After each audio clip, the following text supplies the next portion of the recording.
Hi, this is commentary for the Tool Scissors speedrun of Ratchet Clank 3, New Game Plus No Quit Exploit. I want to give a massive shout out to Clippy for creating the input viewer pretty much unprompted when I said I was interested in making it myself and asked for some help.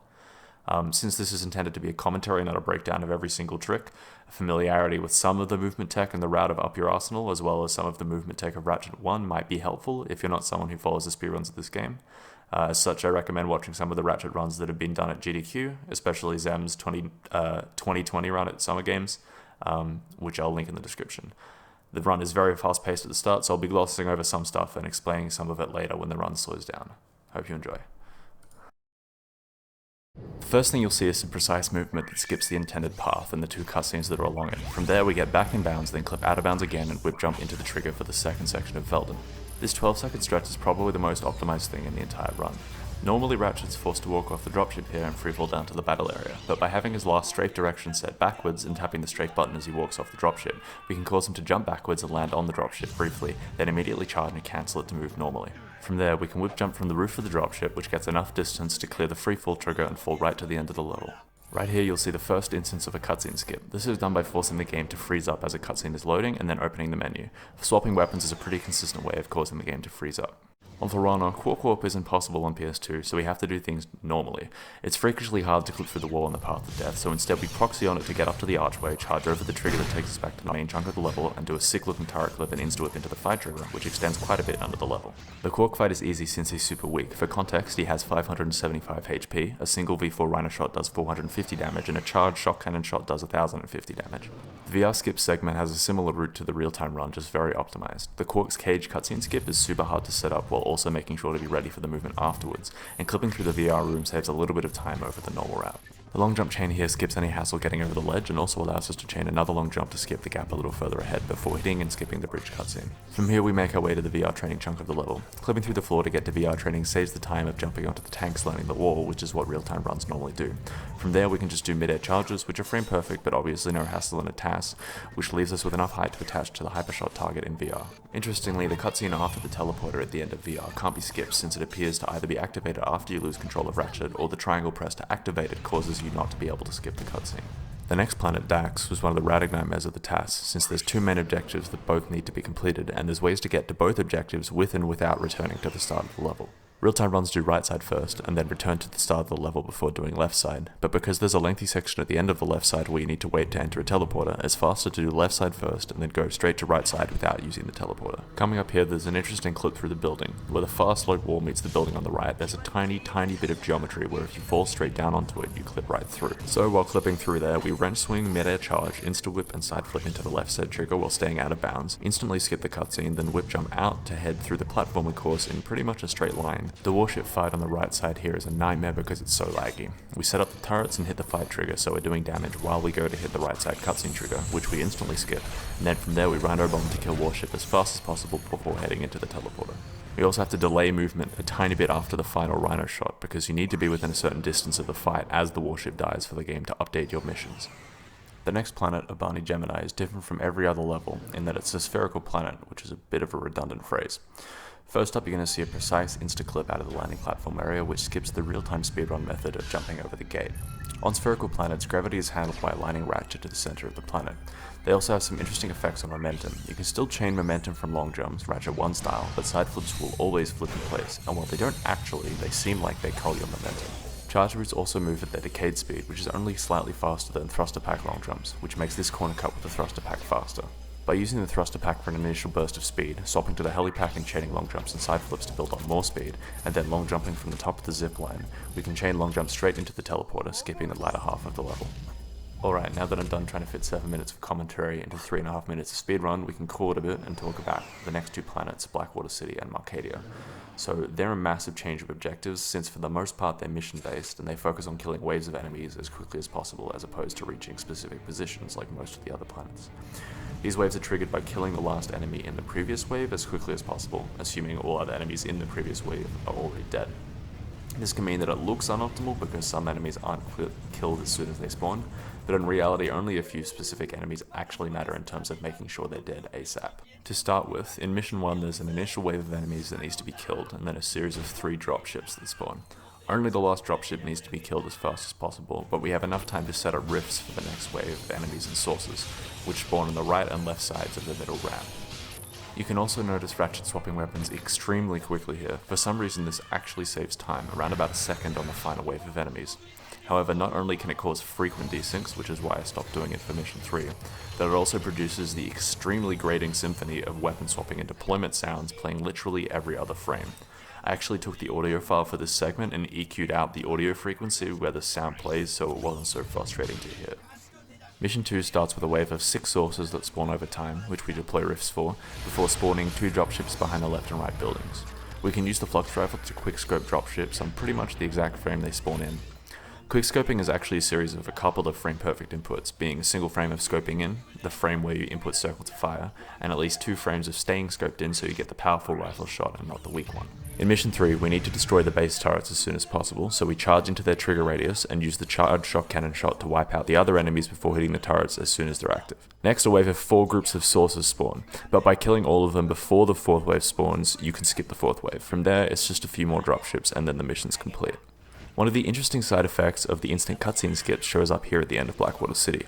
Insta-skipping cutscenes will give you the objectives and planet coordinates that you would normally get after the cutscene, but fails to update the status of the mission tied to the cutscene being skipped. Because the ship's planet selection system uses mission importance to pick which planet to set the default selection to, after Blackwater City the planet selection defaults to Florana. This phenomenon will rear its head a few more times later in the run. Marcadia is split into 3 separate chunks. The first chunk will skip completely with the precise proxy. The second is the Presidential Palace, where we have to complete 5 arena missions. By using the lockstrafe camera mode, we can aim and shoot a plasma coil shot out of the dropship before we normally be able to, saving time on the forced walk out of the dropship. In general, the first 3 arena missions here are similar to Blackwater City, but are specifically tied to destroying dropships to complete the level. Here, we charge up a shock cannon shot to hit one of the dropships through the wall as soon as it moves above ground level and becomes vulnerable. All dropships spawn behind the building at the back of the arena, follow set fight paths, and can be destroyed as soon as they spawn, except for 2 which spawn below ground level like the previous one. Like the enemies, these spawn in waves, so all that matters is destroying a specific dropship as soon as possible, assuming the previous ones are also dead. To kill them ASAP in Mission 2, we clip out of bounds to get a direct line of sight to their spawn points. The first 2 missions also involve managing waves of sources. Progress isn't tied to killing these, but there needs to be no enemies present in order for the mission to end. As such, we use weapons with lingering properties like turrets, rifts, and the plasma coil to try and eliminate sources while focusing on dropships. Unfortunately, the sources may as well be RNG, and you can see me killing one of them after the final dropship is dead in Mission 1. This is definitely something that could be optimized. At the end of most missions, we'll death abuse to end the mission faster. This saves a few seconds over the mission ending normally, and a few frames over quitting it from the pause menu. However, sometimes it's not possible to set up a death abuse in time since the mission ends too soon after an action, so we'll be quitting from the start menu here in Mission 2 instead. Coming up is Mission 3. Normally this is a forced turret section, but by abusing first person to aim while in the dropship, we can set up mini turrets so that they block Ratchet from entering the turret in the first place. Since the dropships spawn in 2 at a time, we'll also abuse the flux rifle's unintended ability to shoot a certain distance through walls in order to kill some of the dropships sooner than we otherwise would be able to. Mission 4 is, in this category at least, an unskippable 2-minute auto-scroller, in which you have to defend the Galactic Rangers while they repair the turret we skipped in the last mission. This gives me some time to swag out, as well as explain a few upcoming tricks and a little about the game in general. To start with, interestingly, the dropship that we glitch our way on top of to ride away into the Marcadian sunset despawns at the end of its flight path, which is why we have to make our way back to the arena. So this is a great time to talk about lag. Ratchet & Clank lags in a couple of different ways. The most common one is that in higher activity areas, the game will render every other frame to save on computation, effectively running at 30 frames per second instead of at 60 frames per second. This is pretty easy to spot if you're looking for it, for example the warship fight on Dax and on Metropolis later in the run. This also means that for the most part it only accepts inputs at 30 frames per second when this is happening, which can make it a nightmare to TAS properly and extremely hard to set up super precise tricks like instant cutscene skips, which you'll later see in the run on Quark's hideout. The other kind is when the game freezes up for several frames. Generally this is tied to the game trying to load stuff in, like weapons, which typically manifests in real-time runs as the dreaded weapon swap lag. Coincidentally, this kind of lag is what we use in order to instantly skip cutscenes. We also have to talk about Ghost Ratchet, which we'll be using in the 3rd chunk of Marcadia, the laser defense facility. When dying in the mud here on Marcadia, a counter starts at 10,000 and ticks down by 1 per frame. Normally this counter resets after you die, but by being pulled out of the mud by something, for example a cutscene, this counter keeps ticking down. While it's above 0, there's a couple of interesting effects. Ratchet can move through walls, and the speed cap, which is normally about 0.43 meters per frame, or about 26 crate lengths per second, is completely removed. Ideally we could use Ghost Ratchet on Mission 5 to save time, but because you actually need to be pulled out of the mud naturally, getting Ghost Ratchet at the end of Mission 4 actually loses about 4 seconds to death abusing, unfortunately making it slower overall. I actually did TAS a version of Mission 5 that uses Ghost Ratchet in order to compare their times, and I'll link it in the description if you're interested in watching it. Mission 5 is pretty straightforward, you just need to turn all of the bolt cranks. In the meantime we need to talk about movement. For the most part in this run we've been using the charge boots, which are great since they hit the speed cap fast and they stay there the whole time. However, without the charge boots, Ratchet has better access to the long jump and side flip based movement that is used in Ratchet 1 speedruns. This includes something called ground infinite long jumps, which are done by cancelling long jumps into side flips and back into long jumps around about 10 times per second. If you're familiar with infinite long jumps in Ratchet 1, these are the same thing but done without leaving the ground, hence the name. This hits the speed cap slower than the charge boots, but can gain speed infinitely, which when paired with a removed speed cap leads to some pretty crazy shit. As such, we'll be getting Ghost Ratchet here at the end of Mission 5 by jumping into the mud and having the end of mission cutscene pull us out of it. In the laser defense facility, we'll use the charge boots to hit the speed cap ASAP, then swap them off and ground LJ to build up speed, and then side flip onto a stack of crates to get enough height to jump up to the room where Al is, completely skipping the refractor and all of the laser puzzles. Interestingly, since we have Ghost Ratchet and the ability to GLJ, it's actually quicker to backtrack to the dropship after completing the LDF sequence instead of taking the teleporter. And with that, the most arduous planet to TAS in the whole run is over, and we can move on to Annihilation Nation. In order to get the coordinates for Annihilation Nation, we need to complete VidComic 1. Since this is challenge mode, aka New Game Plus, however, we can just skip them. Since PCSX2 will desynchronize on loads, and VidComics count as separate levels, completing VidComic 1 is actually 3 separate segments, one for landing on Starship Phoenix, one for loading into the VidComic and immediately quitting, and one for skipping the VidComic and leaving. If you're at all interested in seeing how the VidComics are in a speedrun setting, I'd highly recommend checking out the individual level runs for them or some any percent runs of this game, which I'll link in the description. Here you can see one of the benefits of lock strafe mode of a third person. You can change directions immediately by aligning the camera to face where you want to go, which allows for extremely precise corner cuts. Moving on to Annihilation Nation, we can completely skip over the first mission since we don't need the Tira guys. Instead, we go straight into completing the missions to unlock Holostar Studios. The most notable thing on this planet is that at the end of the Death Course mission, normally the game will lock you out of exiting the mission manually, which would otherwise be used to save time. However, by instantly cutscene skipping on the frame you enter the mission end trigger, you can both complete the mission and still have the option to exit it manually. After that is the Scorpio fight, but just like Quark on Florana, he's super weak and dies in a single shot. Like with the arena missions on Blackwater and Marcadia, we death abuse here in order to save time. Next up is the Clank section on Holostar Studios, and somewhat surprisingly there's actually a decent amount to talk about here. There is actually a way to skip the Terror of Talos boss fight on Holostar, but in order to do that you need to get out of bounds and fall a long way down to Ratchet's ship, which is stored under the level. While it is possible, falling directly from Clank's starting position to the ship at terminal velocity is slower than the route used in this TAS, and that's not accounting for the need to get out of bounds, which would make it take even longer. Since Clank doesn't have much in the way of advanced movement tech, this section is mostly about getting the right angles and lines. Punching moves Clank faster than his walking speed, which we can cancel with a jump to skip the punch's slower moving recovery animation. Here, by wedging Clank between 2 slot machines and punching, the game ejects him upwards, which we can use to corner cut and save time. Coming up here is a strat called Scrunchless, which is super precise and used in real-time runs. In order to skip Scrunch the monkey, by gliding on the railing next to the bridge, Scrunch would extend. Since this is a TAS, however, by applying tiny adjustments to Clank's movement so that he doesn't fall off the rail, we can skip gliding on the rail completely and save a little bit of time there. Finally, coming up is the Terror of Talos fight, in which we apply a trick called The Thing. Normally, Talos has a recoil animation when hit that knocks him away from you, but while jumping into the air, he doesn't. By staying in contact with his hitbox as he does this, we can get multiple hits in. There's also a couple of other optimizations here. Just before The Thing, we intentionally take a hit from Talos as we start jumping, in order to re-ground Clank so he can immediately jump at Talos again. After The Thing, we also jump in such a way that we hit Talos twice with a single jump. It's also worth noting that this planet is why the Korean copy of the game is being used, since the unskippable dialogue before and after each section as Clank is faster in Korean than in other languages. Now that the Clank section of Holostar is finished, it's time for the Ratchet section. The route here is almost identical to the route used in real-time runs. When proxying up the side of the building, we wrench swing, which allows us to skip grabbing onto the ledge and get straight up to the top. Also, instead of skipping the cutscene at the end of the level, we intentionally take it while also entering the ship, which causes the skippable level end and unskippable ship entry cutscenes to play at the same time, which saves time over skipping one of them. The next planet is Abani Draco, which is the other use of Ghost Ratchet in this run. We get Ghost Ratchet by aggroing one of the shock bots, jumping into the pink goop, and having the shock bot zap us out of it, which enables the glitch. We then use the charge boots multiple times in midair, each use of which is frame perfect, to go straight to the trigger for the Courtney Gears fight. Because we skip the cutscene at the start of the fight, we can't set up a charged shock cannon shot to hit Courtney as soon as possible.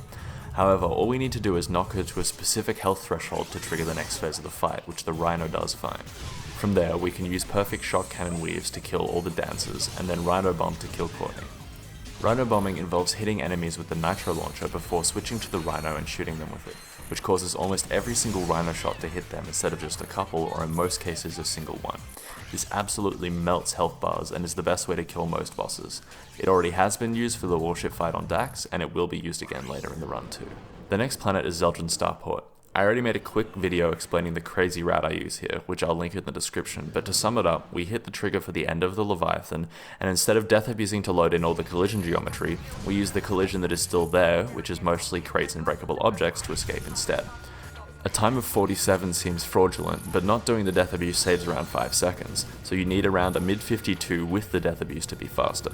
You can actually use Ghost Ratchet here, and it might actually be faster than the route I used if optimized, but it was slightly slower than the route without Ghost Ratchet from my testing. I'll link the route with Ghost Ratchet in the description as well.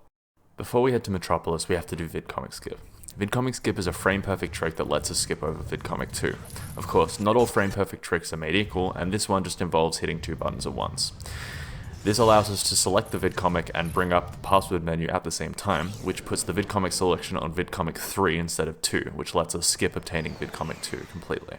On Metropolis, we skip the ammo buy that real-time runs normally do, and do an insta-whip into a movement chain that lets us long jump past an invisible wall in order to skip the cutscene where the buy obliterator turns all the enemies into robots.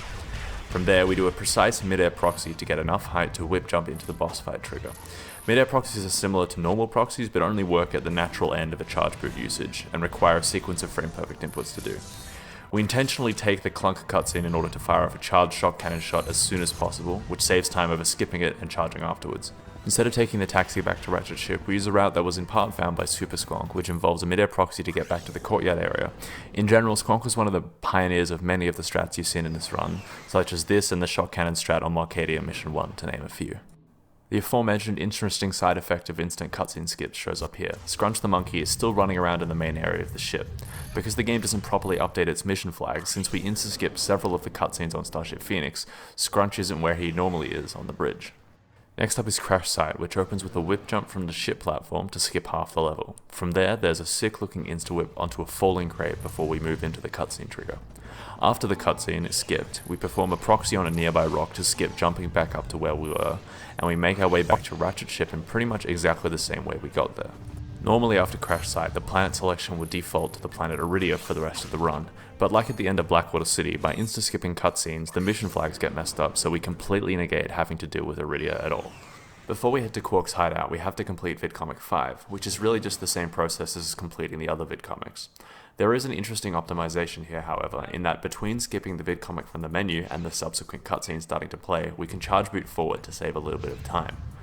On Quark's hideout, the TAS route is essentially the same as the route in real-time runs, with some optimized movement as we reach Quark thanks to lock strafe mode. The most notable thing on the planet is actually a mistake. I didn't insta-skip the cutscene with Quark. This is because the game's decision to render every other frame that I mentioned back on Arcadia made insta-skipping the cutscene here extremely difficult, if not impossible. For context, I actually spent more time on trying to get the cutscene skip working than I did on the rest of the testing and movement on this planet, and I still couldn't get it to work. The next segment is Phoenix Rescue, where we basically just have to go in a straight line from beginning to end and then back to the beginning again, skipping some hacker puzzles and combat. You'll notice towards the end of going from beginning to end that I had to pick up ammo, which does lose a couple frames on general movement. This is because I had to use up more ammo than I was expecting on the movement at the end of Hideout, and I needed at least 4 turrets, 1 for the proxy on Chorus and 3 for the proxies on Command Center. Thankfully, because the camera in lock strafe is independent from Ratchet's movement, unlike in third person, I could shoot the ammo crates that I needed fairly easily. The next planet, Koros, is pretty simple in terms of routing, and is mostly just an extremely optimized version of the real-time route. It involves proxying up a building and then moving around to the side of the building where it doesn't have any collision to get back in bounds. Since this is a TAS, you may be asking, why don't we just clip straight back in bounds after the proxy? And the answer is that the wall we'd otherwise clip through actually has another wall behind it, as well as some extremely tightly packed collision geometry that makes doing so a nightmare. From there, it's just a matter of charging into the cutscene trigger at the end of the level and taking the teleporter back to Ratchet's ship. The strat we'll be using on the penultimate level, Command Center, is called EPIC, with 2 C's, which stands for Eerie Proxy Insanity Command Center, and whoever came up with that backronym needs to suffer. Essentially, the trigger to enter the dropship that can take you to the final level exists some way up the tower behind where Ratchet spawns. Instead of completing the level the normal way, we do a series of precise proxies on the buildings around Ratchet's ship in order to reach the dropship trigger, which saves upwards of 15 seconds. This strat has been done in real time once by Does This Username. Other categories like the regular New Game Plus category that uses Quit Exploit use other methods such as the Tier Guys to reach this trigger instead. The final level, Launch Site, is split between 2 bosses, Dr. Nefarious and the Bi-Obliterator. To deal with Nephi, we'll be using a glitch that is, as far as I'm aware, PS2 exclusive. By getting killed by missiles during the free-fall pre-fight and being saved from death by the Nanopack gadget, Nephi's AI appears to think that Ratchet is dead, causing the pre-fight cutscene knock to activate and disabling the damage threshold that triggers the second phase of the fight. From there, we just rhino bomb him to death. Here, you'll also see the other use of Ghost Ratchet that I forgot about writing the script for this. We grab Ghost by getting pulled out of the mud by the fight end, and then use ground infinite long jumps to get into position to kill the Bi-Obliterator. By quickscoping with the Flux Rifle like we did on Blackwater City and Marcadia, and then swapping through the other weapons that are currently equipped and back to the Flux Rifle, we can bypass the recovery time after a shot, which saves about 20 frames per shot. And well, that's the game. With his mission complete, Ratchet rides out the ketamine high and GLJ's off into the infinite abyss of space, I guess. So yeah, thanks very much for watching. The credits editing was all done by editing text that was stored in memory. The PlayStation controller buttons and text colors are all just specific bytes in the game's text encoding table. Everyone in the special thanks are people who helped out with TASing or developed TAS tools, provided me with old strats and info, gave their opinions on routes and strats, inspired or encouraged me, and so on. There's definitely people I've forgotten, like Inso, without whom this would not have been possible at all. So yeah, I hope the commentary has given you some insight into the route and the run, and if you have any specific questions, feel free to ask them in the comments. Once again, thank you very much for watching. I hope you enjoyed it.